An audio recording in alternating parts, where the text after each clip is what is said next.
में कुछ लेंगे। बोले क्या चाहिए?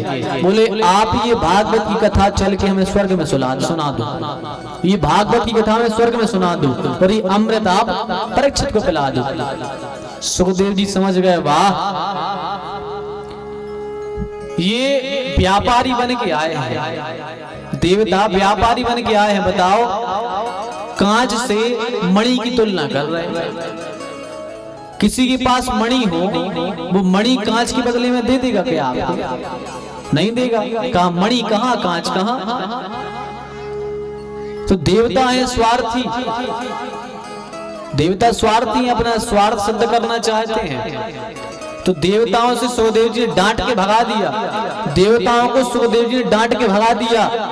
अरे चलो भागो यहाँ से, हम सोच रहे थे कथा सुनने आए हो, तुम तो यहाँ व्यापार करने आए हो।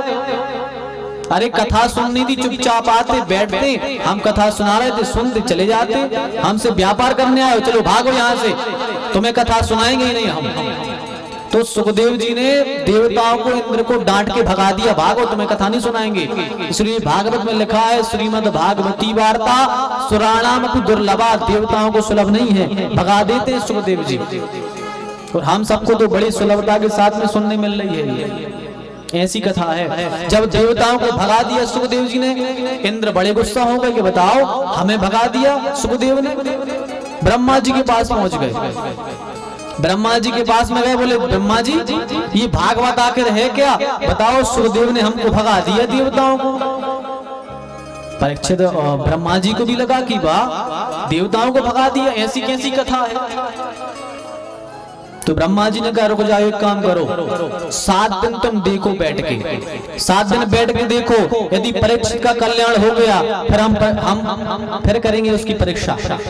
7 दिन तुम देख लो। लेकिन जैसे ही 7 दिन कथा के हुए, परीक्षित का मोक्ष हो गया, ठाकुर जी के धाम चले गए परीक्षित। अब तो ब्रह्मा जी भी देख के आश्चर्यजनक हो गए। ब्रह्मा जी ने सोचा भैया भागवत में कुछ ना कुछ तो है। तो ब्रह्मा जी ने क्या किया, ब्रह्मा जी ने अपने सत्यलोक में तराजू टांगा। बोले अपन देखते हैं भागवत आकर है क्या। तराजू टांग लिया, एक पल्ले पर संसार के जितने वेद शास्त्र 17 पुराण हैं सब रख दिए, और दूसरे पल्ले पर ये श्रीमद् भागवत की कथा को रख दिया। लेकिन भागवत की कथा जिस पलड़े पर रखी थी वो पलड़ा नीचे रहा, और सारे वेद शास्त्र सब के पलड़ा ऊपर पहुंच गया। संसार के सब वेदों का इत्यादि जितने भी पुराण है सबका सार रख दिया, पर पल्ला नीचे ना आए, भागवत का पल्ला नीचे रहे, भारी रहे। ब्रह्मा जी समझ गए भैया ये साधारण नहीं है भागवत, ये साधन नहीं है। तब जब पल्ला नीचे से ऊपर नहीं उठा भागवत का, तो ब्रह्मा जी ने भी घोषणा कर दी। ब्रह्मा जी ने कह दिया भैया आज से भागवत ही सर्वोच्च ग्रंथ कहलाएगा। ये सब एक तरफ और भागवत का ग्रंथ एक तरफ। और जो भी इस भागवत को सुनेगा, ब्रह्मा जी ने स्वयं आशीर्वाद दिया है, जो भी इस भागवत को सुनेगा निश्चित ही उसका कल्याण होगा और ठाकुर जी के धाम को वो अंत में जाएगा। ब्रह्मा जी ने ये घोषणा कर दी। तो भागवत की बड़ी बड़ी परीक्षाएं भई हैं। मेनिरे भगवद रूपम शास्त्रम भागवतम कलौ पठनात् श्रवणात् शब्दो वैकुंठ फलदायकम। ब्रह्मा जी कहते हैं भागवत को पढ़ने से सुनने से निश्चित ही व्यक्ति का वैकुंठ धाम वास हो जाएगा। अरे भागवत पूरी सुनना तो बड़ी बात है। एक श्लोकम एक अक्षरम, भागवत में लिखा है एक श्लोक पढ़ ले जो व्यक्ति, 18,000 श्लोक ना पढ़ पाए, एक श्लोक पढ़ ले तो भी उसका कल्याण हो जाएगा। एक श्लोक भी ना पढ़ पाए तो एक श्लोक की आधी लाइन पढ़ ले तो भी कल्याण हो जाएगा। एक श्लोक भी ना पढ़ पाए, आधा भी ना पढ़ पाए, तो बोले आधे से आधा भी सुन लिया पढ़ो तो कल्याण हो जाएगा। और ब्रह्मा जी ने तो इतना तक कह दिया कि यदि भागवत का एक शब्द भी व्यक्ति कान में पड़ जाए तो निश्चित ही वो भगवान के धाम को जाएगा। इतनी बड़ी महिमा है भागवत की, एक अक्षर में कल्याण हो जाएगा व्यक्ति का। ये भागवत की महिमा है। तो सौनक जी कहते हैं महाराज जी भागवत की कथा आई कहां से, इसका प्राकट्य कैसे हुआ ये तो बताओ हमें। तो बोले क्या हुआ कि एक बार नारद जी चले जा रहे थे बड़े तेजी से चले जा रहे थे बद्री का आश्रम तरफ, उत्तराखंड उस साइड चले जा रहे थे नारद जी। जैसे ही नारद जी वहां पहुंचे तो क्या देखा, वहां सनक, सनंदन, सनातन, सनत कुमार ये चारों भैया वहां पर जा रहे थे कहीं। जब चारों भैया ने नारद जी को देखा तो नारद जी को जब देखा तो नारद जी बड़े परेशान थे। अच्छा महात्मा जब परेशान हो तो बड़ी बात होती है, महात्मा को काहे की परेशान है। तो चारों भैया ने देखा नारद जी परेशान है। बोले महाराज परेशान क्यों हो, क्या बात है। अरे संतों को तो प्रसन्न होना चाहिए, आपका चेहरा तो ऐसे लग रहा है जैसे आपका धन जितना था सब लुट गया हो, किसी ने चोरी कर लिया हो। क्या बात है। अरे संतों का धन ये थोड़ी होता है, संतों का धन तो भगवान का नाम रूपी धन है। संतों का ये धन तो होता नहीं है पैसा रुपया, क्योंकि कहते हैं हमारो धन राधा श्री राधा श्री राधा, हमारो धन राधा श्री राधा श्री राधा, प्राण धन राधा श्री राधा श्री राधा, धन राधा श्री राधा श्री राधा, धन राधा श्री राधा श्री राधा, धन राधा श्री राधा श्री राधा।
संतों का धन तो भगवान का नाम रूपी धन ही है। सनकादिकों ने कहा कि संतों का धन तो भगवान का नाम रूपी धन है, आप ऐसे चिंतित क्यों हो। हम सबका भी धन क्या है, हम सबका भी धन भगवान का नाम ही धन है। ये संसार का धन तो यही रह जाएगा। इसलिए बड़े भाव के साथ में गाओ और ताली बजाओ, क्योंकि कहते हैं निर्धन सब संसार है, निर्धन सब संसार है, धनवंता नहीं कोई। निर्धन सब संसार है, धनवंता नहीं कोई, और धनवंता सुई जानिए जाके राम नाम धन होई है। हमारो धन राधा श्री राधा श्री राधा, हमारो धन राधा श्री राधा श्री राधा, हमारो धन राधा श्री राधा श्री राधा, हमारो धन राधा श्री राधा श्री राधा। परम धन राधा राधा राधा राधा राधा, परम धन राधा राधा राधा राधा राधा, परम धन राधा राधा राधा राधा राधा, परम धन राधा राधा राधा राधा राधा, हमारो धन राधा श्री राधा श्री राधा, हमारो धन राधा श्री राधा श्री राधा, हमारो धन राधा श्री राधा श्री राधा, हमारो धन राधा श्री राधा श्री राधा।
हमारी प्यारी राधा